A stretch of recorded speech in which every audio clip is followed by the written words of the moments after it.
குருவிநத்தம் புதுச்சேரி கிட்ட ஒரு சின்ன அழகான கிராமம். கண்ணை கெட்டின வரைக்கும் எங்க பார்த்தாலும் பச்சை பசேல்னு வயல், மரம்.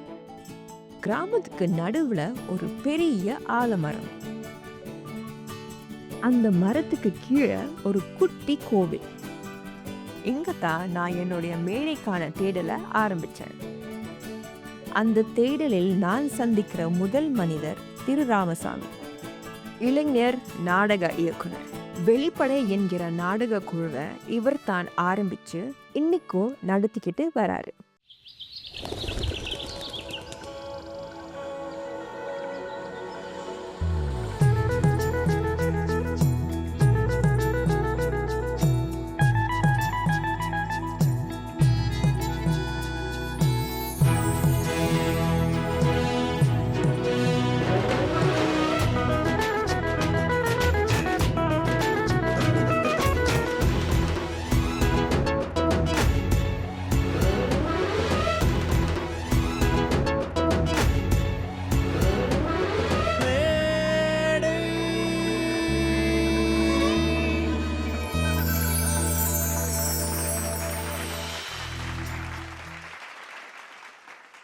அழகான இடம்.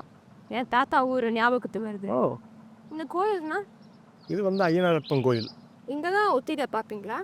இங்கே தான் நாங்கள் இந்த நாடகத்தை தொடங்கணும், நடபாவோட நாடகத்தை. சரி, அதனால் எப்போல்லாம் எங்களுக்கு வாய்ப்பு கிடைக்குதோ கிராம சூழலில் இங்கே வந்து தொடங்குறது எங்களுக்கு பிடிக்கும். இப்போ பசங்க எல்லாம் தயாராகிட்டு இருக்காங்க. இப்போ நாங்கள் இந்த நாடகத்தை திருப்பி தொடங்க போகிறோம். சின்ன கேள்வி, நடப்பாவாடைனா என்ன மீனிங்? நடப்பாவாடன்னா நடக்கும்போது போடுற புடவை, அதுக்கான தயாரிப்பு தான் போயிட்டு இருக்கு. கிராமப்புறத்தில் தமிழ்நாட்டில் முக்கியமாக இறப்பு சடங்குகள் வந்து மிக முக்கியமான பேர் போங்கன்னா ஒன்று. அதில் முக்கியமாக நடப்பாவாடன்றது சாவு பாட தூக்கிட்டு போவாங்க இல்லையா, அதுக்கு முன்னாடி ஒரு குறிப்பிட்ட சமூகத்தை சேர்ந்தவங்க, அதை வண்ணார் சமூகத்தை சேர்ந்தவங்க புடவை போட்டுகிட்டே போவாங்க நடுவில். அது மேலே பாட தூக்கிட்டு நடந்து போவாங்க. அது ஒரு ஹானர் மாதிரி. ஓகே ஓகே, மரியாதை. ஆமாம், மரியாதை மாதிரி அந்த சாவுக்கு. அந்த மாதிரியா? இது நம்ம வந்து நாடகத்துக்கு பயன்படுத்துகிற நடப்பாவாடை. ஓகே. ஒரிஜினலாக நம்ம போது பெரிய புடவை போடுவாங்க.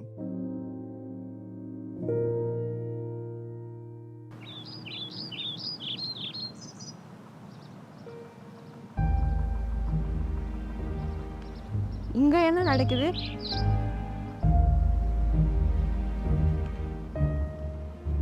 இது பாடை தயாரிக்கிறாங்க. இப்போ இறந்தவங்களை பாடை கட்டி தூக்கிட்டு போவாங்க. ஒரிஜினல் பாடைனா ஒரு 10 அடி நீளம், 20 அடி நீளம் அப்படி பண்ணுவாங்க. இது வந்து நம்ம தியேட்டருக்கு பண்ணுறோம் இல்லைங்களா, இது ஒரு அதில் மினி வெர்ஷன்.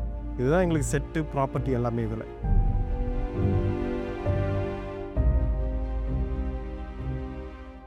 சரி, இவர் என்ன செஞ்சுட்டு இருக்காரு? அவர் இந்த தூக்குச்சட்டியை தயார் பண்ணிட்டு இருக்காரு. அந்த தூக்குச்சட்டின்னும் போது போனதுக்கு முன்னாடி அதில் நெருப்பு வச்சு புகை எடுத்துகிட்டு போவாங்க. ஏற்கனவே இந்த நாடகத்தோட கருப்பொருள் என்னை கொஞ்சம் உழுக்கிடுச்சு. அப்படி இருக்கும்போது ராமசாமி என்ன ஒரு கேள்வி கேட்டாரு பாருங்க. ஒரு சாவு வேணா அட்டன் பண்ணி பாருங்க எங்கள் ஊருக்கு வந்து. ஐயோ, தேங்க்யூ. சரி, அப்போ அடுத்ததுக்கு போகலாம் வாங்க. நல்ல வேலை, அதுக்கப்புறம் நாங்கள் இசை கலைஞர்களை சந்திக்க வந்துட்டோம்.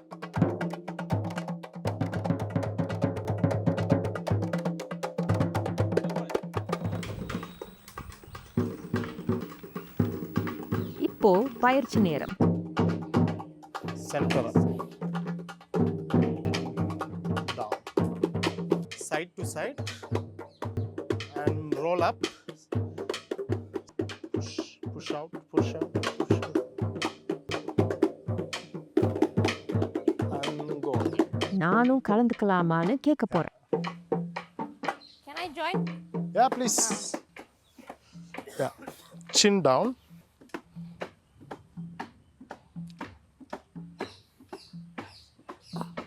Yeah, இன்னும் கீழே போங்க, இன்னும் கீழே போங்க. One more time. நீங்கள் மட்டும் பண்ணுங்க பார்ப்போம். Okay. Chin down and slowly roll down. Yeah, go down, down, down, down, down, down. Yes, relax your neck and shoulder, side to side. And slowly roll up. இந்த centre push பண்ணுங்க outward. Centre push.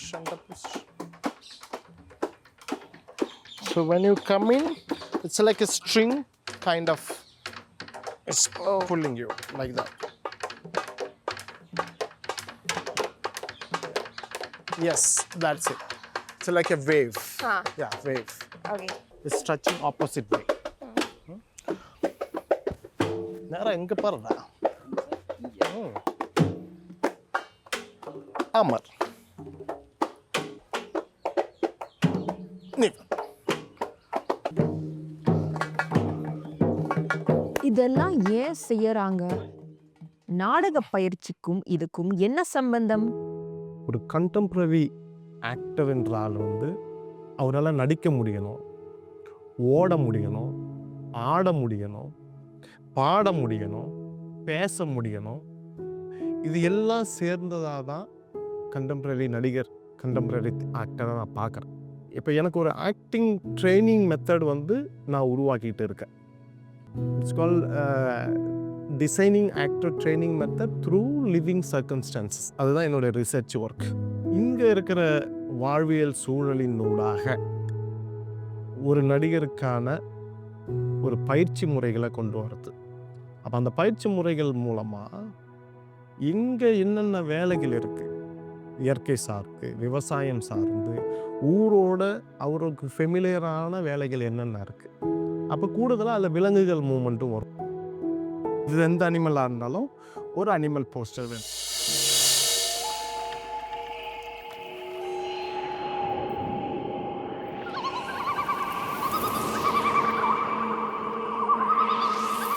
விலங்குகள் moment வந்து ஈஸியாக எல்லாருக்கும் தெரியும். அதுலேருந்து நடிகருக்கான எலமெண்ட்டை நான் சேர்த்து அவர் நடிகரை உருவாக்குறேன்.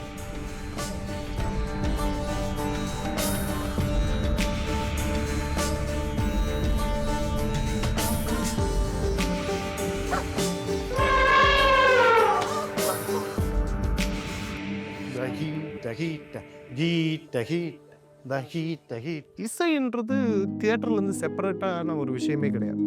இசை வந்து இன்னொன்று, அது ஒரு வெறும் சப்போர்ட் எலமெண்ட்டும் கிடையாது. இசை itself is a character.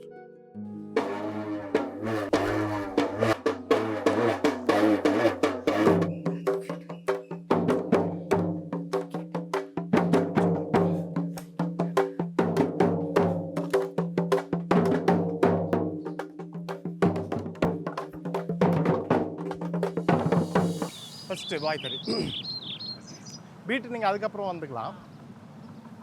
தாஹத்தோம் திம் தாதிமிதக அகேன். தாஹத்தோம் திம் தாதிமிதக. கொஞ்சம் வாய்ஸ் கூட்டி ஓப்பன் வாய்ஸில். தாஹத்தோம் திம் தாதிமிதக தாக தாக தக திம் தை. தாஹத்தோம் திம் தாதிமிதக தாக தாக தக திம் தை. ஹே, அப்போ இது எல்லாம் ஒரு நடிகனுடைய உடம்புல, ஒரு நடிகனுக்கு இது எல்லாம் தேவையாகவும் இருக்கு. அப்போ இந்த மாதிரி மூமெண்ட்டு டான்ஸ் என்னும்போது இயல்பாக தமிழ் சூழலில் ஃபோக் டான்ஸ் வந்து நிறையா இருக்கு. தமிழ் சூழலில் இருக்கிற விவசாய முறைகளில் வந்து ஏகப்பட்ட பாடி மூமெண்ட்ஸ் இருக்கு. இதை எப்படி ஒரு மூமெண்ட்டாக கிரியேட் பண்ணுறது, இதை எப்படி ஒரு டான்ஸ் ஃபார்மாக கிரியேட் பண்ண முடியும்ன்றது என்னுடைய ரிசர்ச். ராம் கொடுத்த விளக்கத்தை கேட்டு அவரோட மேடை சிந்தனை மற்றும் செயல்முறை எனக்கு கொஞ்சம் புரிய ஆரம்பிக்குது. அடுத்தது என்ன? நாடகம் தானே. அதை விட சுவாரஸ்யமான விஷயம்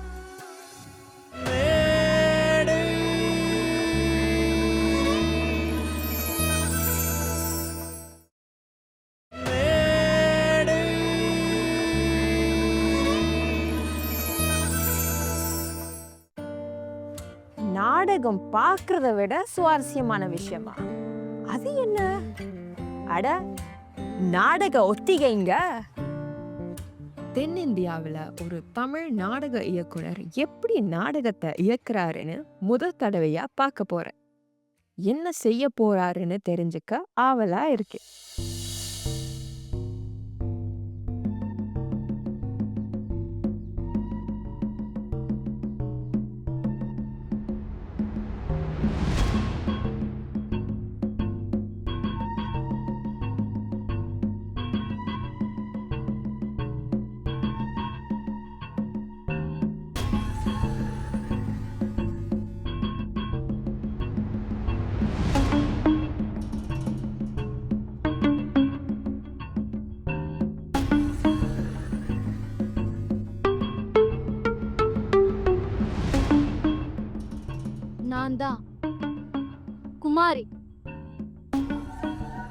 சாவுக்கு பாலுக்கு கருமாதிக்குன்னு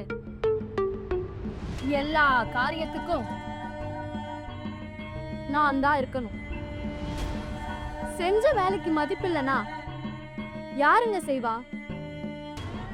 அதான் ஒருத்தரும் இல்லாம ஊரை விட்டே போயிட்டாங்க.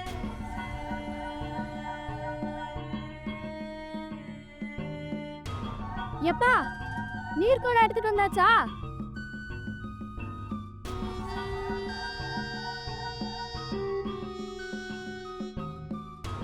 இனி இந்த ஊருக்கு யாரு பரையறி? நான் தான் குமாரி.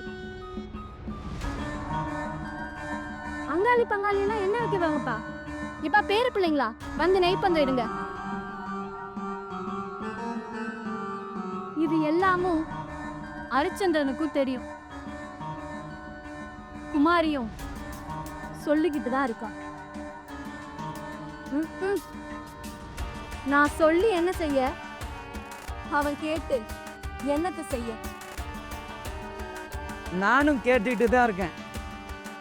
குமாரி மாதிரி எல்லாரும் சொல்லிக்கிட்டே தான் இருக்காங்க.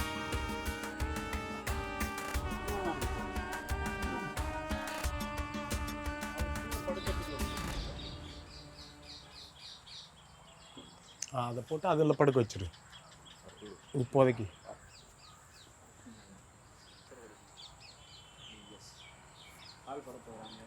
அந்த இதை எடுத்து ஓரமாக வச்சிரு.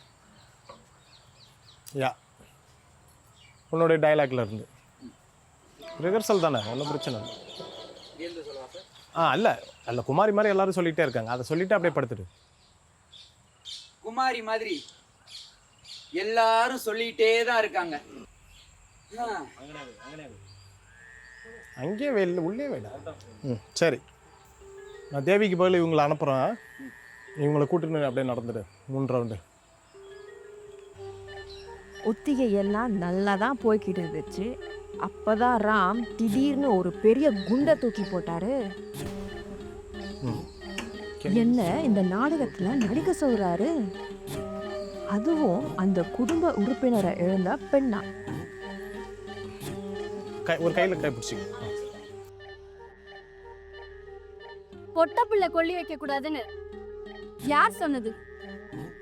பட்டாளத்துக்கார் செத்தப்போ அவர் கொல்லி போட ஆம்பளை பிள்ளை இல்லைன்னு தவச்சுக்கிட்டு இருந்தாங்க. அவர் பெத்த பொம்பளை பிள்ளை நான் கொல்லி போடுறேன்னப்போ வேணாம் நாங்க. அப்ப பாடி அம்மான்னு நான் தான் கைப்பிடிச்சு கூட்டிட்டு போய் எல்லா காரியத்தையும் செய்ய வச்சேன்.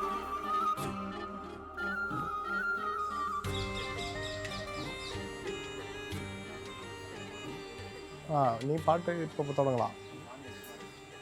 ஷோல்டரில் வச்சிடுமா. பாட்டு முடிகிற வரைக்கும் நீ பின்னாடியே போ.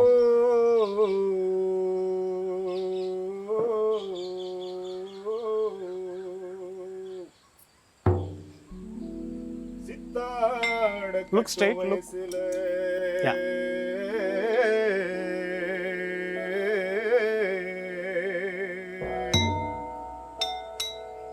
கலகலன்னு சிரிச்ச வலவி நெத்தி போட்டு பலபலன்னு வண்ண வண்ணமா சிரிச்ச பொண்ணு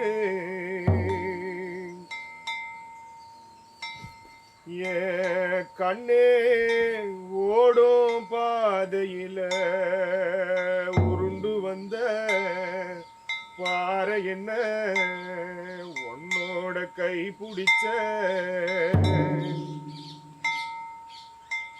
என் மன்னவன காணலியே காணலியே காணலியே என் மன்னவன காணலியே யாத்தா யாத்தா யாத்தா.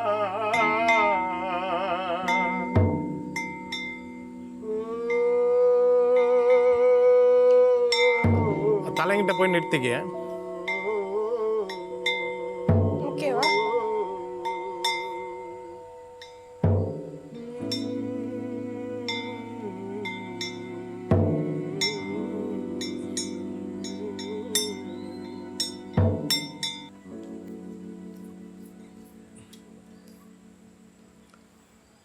ஓகே, இப்போ எழுந்துடுறா.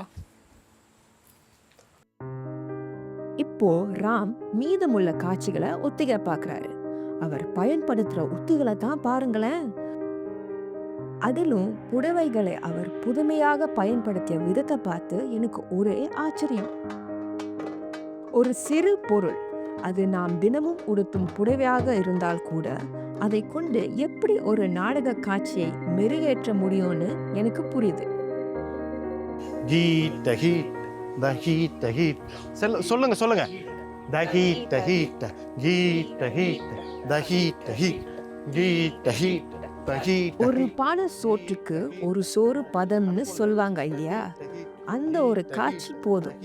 அதை அவர்கள் நடித்த விதம், நான் அதில் நடித்த அனுபவம், அந்த புடவைகளை அவர்கள் கொண்டு வந்த விதம்.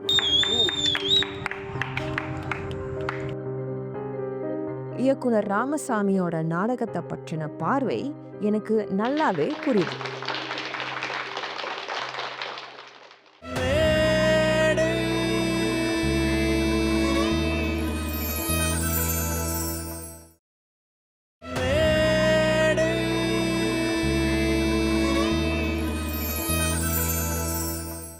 ஆனாலும் என் தலைக்குள்ள 100 கேள்விகள். இதை எப்படி பண்ணீங்க? ஏன் அதை அப்படி பண்ணீங்க? அதனால தான் அவரை மறுநாள் திரும்ப பிடிச்சிட்டேன். வெளிப்படை அரங்க இயக்கம், இந்த பேரை பத்தி சொல்லுங்க. அந்த பேரை பற்றி சொல்லணும்னா 2 விஷயந்தாங்க. வெளிப்படை அப்படின்னா உங்களுக்கு தெரியும், வெளிப்படையாக இருக்கிறது, ஓப்பன். வெளிப்படைன்னும் போது வெளியினாலே ஒரு ஸ்பேஸ் இல்லையா? வெளியினா ஒரு வெட்ட வெளி. அப்போ அந்த வெளிக்கு ஒரு படை. நான் நடபாவாடையோட ஒத்திகையை பார்த்தேன், ரொம்பவே சுவாரஸ்யமா இருந்துச்சு. அந்த கருப்பொருளை எப்படி தேர்ந்தெடுத்தீங்க? நடப்பாவோட ப்ராசஸ் பார்த்தீங்கன்னா ஒரு 10 ஆண்டுகளுக்கு பின்னாடி போகணும். ஏன்னா அது தேர்ந்தெடுத்துட்டு அது சார்ந்து வேலை பார்க்கல. அதனால அது ஒரு வாழ்வியல் சூழலினூடாக அது நமக்கு கிடைச்ச ஒரு விஷயம். பொதுவாக இறப்பு சடங்குகளை ஆண்கள் தான் செய்வாங்க. ஆனால் நம்ம ஒரு குருவினத்தில் இந்த அம்மா செஞ்சுக்கின்னு இருந்தாங்க. அப்போ தான் நமக்குள்ள ஒரு கேள்வி வருது. 1. 2வது, பொதுவாக பெண்களை சுடுகாட்டுக்கு அனுமதிக்க மாட்டாங்க. இந்த அம்மா சுடுகாட்டுக்கு போகிறாங்க ஆண்களுக்கு மத்தியில். அப்படி ஒரு அதுதான் என்னுடைய முதல் பார்வை. ஆமாம், கியூரியஸ், என்ன, ஏன், எப்படி? அப்போ நமக்கு இன்னொரு கேள்வியும் வருது. பொதுவாக பெண்களை சுடுகாட்டுக்கு விட மாட்டாங்க. அப்போ இவங்க மட்டும் சுடுகாட்டுக்கு போகிறாங்கன்னா அப்போ இவங்கள பெண்ணாக பார்க்குறீங்களா இல்லையா? அப்போ அதுதான் என்னுடைய தொடக்கம். அப்போ அந்த தொடக்கத்தில் சின்னதாக ஒரு லைஃப் ஸ்டடி பண்ணி நான் மாஸ்டர் டிகிரி படிக்கும்போது ஒரு சின்ன பெர்ஃபார்மன்ஸை நான் பண்ணேன். அதற்கு பிறகு ராமசாமி நடப்பாவாடை நாடகத்தை இன்னும் மெருக ஏற்றிக்கிட்டு இருக்காரு. அந்த நாடகம் பல பெரிய பெரிய நாடக விழாக்கள், மேடைகள், இப்படி நிறைய இடத்துல வெற்றிகரமா அரங்கேறி இருக்கு. என் மனசுல இன்னொரு கேள்வி, ராம் தன் நடிகர்களை எப்படி தேர்ந்தெடுக்கிறாரு? நாடகத்துக்கு கதாபாத்திரங்களை தேர்ந்தெடுக்கிறதுக்கும் சினிமாவில் தேர்ந்தெடுக்கிறதுக்கும் ஒரு வித்தியாசம் இருக்குது. அதனால் நான் சினிமா எது சொல்கிறேன்னா, அந்த சினிமாவில்னா லுக்கு, ஒரு பாடி ஸ்ட்ரக்சரு இதெல்லாம் பார்த்து அதுக்கேற்ற ஆளை நம்ம தேடி போவோம். நாடகத்தில் அப்படி கிடையாது. நாடகம் பண்ண வந்தவங்களில் அந்த கதாபாத்திரத்தை யார் உடம்பு, யாருடைய மைண்டு ஏற்று நடிக்கும், அதை தாங்கி நடிக்க முடியும் என்ற ஒரு அடிப்படையில் தான் நம்ம அதை பார்ப்போம். சின்ன குழந்தை இவ்வளோ ஹைட்டு இருந்தாலும் நம்ம ராவணன் ரோல் கொடுக்கலாம். புரியுதுங்களா? பெரிய கதாபாத்திரத்தை ரோல் சின்ன பையனும் பண்ணலாம், அதே பெரிய ஆளும் பண்ணலாம். ஆனால் அவருக்கான கெப்பாசிட்டி எப்படி இருக்குது, நம்ம அந்த கெப்பாசிட்டியை உருவாக்க முடியும் நாடகத்து மூலமாக, ப்ராசஸ் மூலமாக. இப்போ என்னுடைய நாடகங்கள் எல்லாமே ப்ராசஸ் ஓரியன்ட் தான். உங்களுக்கு ஒரு சுவாரஸ்யமான விஷயம் தெரியுமா? ராமசாமிக்கும் நம்ம சிங்கப்பூருக்கும் ஒரு தொடர்பு இருக்கு. சிங்கப்பூர் இன்டர்கல்ச்சுரல் தியேட்டர் இன்ஸ்டிடியூட் 3 ஆண்டு படித்தது. அப்போ சிங்கப்பூரில் இருக்கிற முக்கியமாக நம்மளுடைய விஷயம் என்னென்னா, நான் எக்ஸ்ப்ளோர் பண்ணது, அந்த ஸ்கூலும் எக்ஸ்ப்ளோர் பண்ண வைக்கிறது. அப்போ சமூகத்தில் இருக்கிற இல்லை உலகத்தில் இருக்கிற வெவ்வேறு கல்ச்சருடைய முக்கியத்துவத்தை நம்மளுக்கு புரிய வைக்கும். அப்போ உங்கள் கல்ச்சர் எங்கள் கல்ச்சர் வேறையாக இருந்தாலும் அந்த கல்ச்சருக்கு எப்படி நான் ரெஸ்பெக்ட் பண்ணணும்னு எனக்கு தெரிஞ்சிருக்கணும். அப்போ இதை நான் என்னுடைய ப்ராக்டிஸில் இங்கே நான் ப்ராக்டிஸ் பண்ணும்போது இதை எப்படி நான் அப்ளை பண்ணுவேன்? சமூகத்தில் ஏற்றத்தாழ்வுகள் இருக்குது, ஆண் பெண் பேதம் இருக்குது, மாற்றுத்திறனாளிகள் இருக்காங்க, திருநங்கைகள் இருக்காங்க. இப்படியான பேதங்களை நான் எப்படி ஒன்றா பார்க்க முடியும்? ஒரு இன்க்ளூசிவ் சொசைட்டியை எப்படி பார்க்கணும்? இந்த தாட் ஆல்ரெடி இருந்தாலும் இதனுடைய முக்கியத்துவம் தியேட்டர்லேயும் ப்ராக்டிஸ்லையும் எப்படி கொண்டு வர்றது? அப்போ ஒரு அரங்கு ஒரு சமூக மாற்றத்துக்கான ஒரு அரங்காக எப்படி ஒரு கொண்டு போகிறது? இன்டர்கல்ச்சர் தியேட்டர் இன்ஸ்டியூட்லேருந்து வர எல்லா மாணவர்களும், பாஸ் அவுட் மாணவர்களும் எல்லோரும் வந்து அவங்கவுங்க கல்ச்சர் சார்ந்து போயிட்டு அவங்கவுங்க கெப்பாசிட்டி சார்ந்து வேலை ஆரம்பிச்சிட்டாங்க. ஒரு பெரிய மாற்றத்தை உண்டு பண்ணிட்டு இருக்காங்க அந்த ஸ்கூல். நாடகத்து மூலமா ஒரு சமூகத்துல மாற்றங்களை கொண்டு வரணும். புதிய விஷயங்களையும் நாடகம் மூலம் ஆராயணும். சிங்கப்பூர் ITI மெருகேற்றிய இந்த கொள்கைகளை தான் இன்னைக்கும் ராமசாமி தன்னோட படைப்புகள்ல கடைபிடிக்கிறாரு. அப்பதான் நாடகமும் சரி, சமூகமும் சரி, குருவிநத்தம் கிராமத்துல இருக்கிற இந்த ஆலமரம் மாதிரி பெருசா வளரும்னு நினைக்கிறாரு. என்னோட முதல் மேடை அனுபவம் என்னை ரொம்பவே சிந்திக்க வச்சுது. போக போக நான் கத்துக்க வேண்டிய விஷயங்கள் இன்னும் நிறையாவே இருக்கு, அது நிச்சயம்.